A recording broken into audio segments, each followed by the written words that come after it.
It is never easy losing a loved one under any circumstances. After losing his wife, Tony Trapani was faced with the task of going through his wife's effects and clearing out her filing cabinet. That was when he came across a letter from 1959. Tony read the letter and broke down. When Tony read the letter, he couldn't believe the words that his wife had written on that page back in 1959. In that letter, Tony made a discovery that he would never have believed possible before reading it. For more than 5 decades, his wife had kept a secret from him. During their marriage, Tony and his wife had only ever wanted to have one thing: children. However, this was sadly not possible as his wife could not conceive. This discovery left them heartbroken. As a result, the couple remained childless. His life took a turn after his wife died. Tony was going through his wife's belongings. He was going through his wife's filing cabinet for a second time when he stumbled across a well-hidden letter. Tony couldn't help but open the enigmatic letter.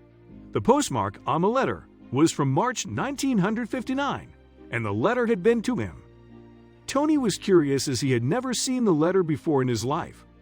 Tony carefully opened it, and his eyes darted back and forth across the page.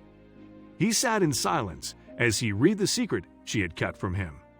The letter read, "Dear Tony, I bet you are surprised to hear from me after so many years.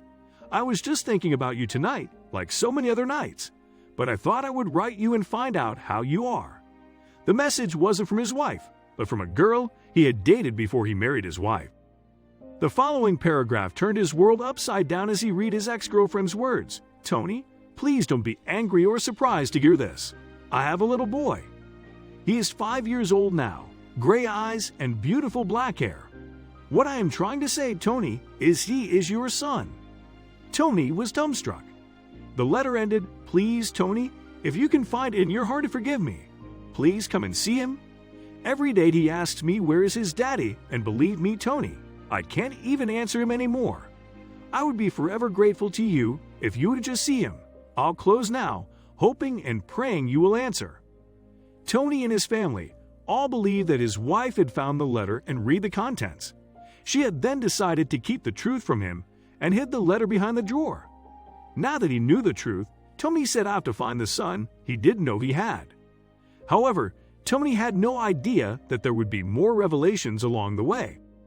The family started by searching for the name he had been given in the letter.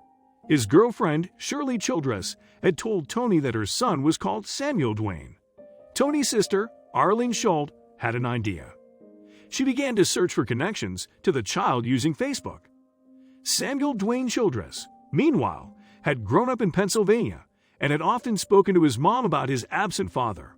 As he told Fox 17 in January 2015, "I always asked my mom, 'Well, what does he look like?' She said, 'Well, go look in the mirror.'"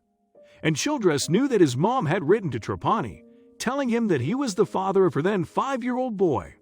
However, she didn't receive a reply to her plea to meet with him. She therefore assumed that although the letter had been delivered to its intended recipient, Trapani had rejected his son. Indeed, the idea of ever meeting his father remained a distant hope throughout Childress' youth. But that all changed when Trapani's sister connected with her nephew's wife on Facebook. Soon, the long-lost father and son would meet for the very first time. Childress, now 63, met Trapani for the first time on January 19, 2015, and understandably, the meeting was an emotional one, not least because the son had believed that his dad had forever turned his back on him. Childress would tell Fox 17 at that time, "Just to know him now is so important to me. It's going to fill that void." For Trapani, meanwhile, it was the opportunity to bond with the child he and his wife had always longed for but could never produce. And the visibly emotional man told Fox 17, "He's my full son that I've had my whole life, but why my wife hid that letter is beyond me." Thank you for watching. Please don't forget to like, subscribe, and share this video with your friends and family.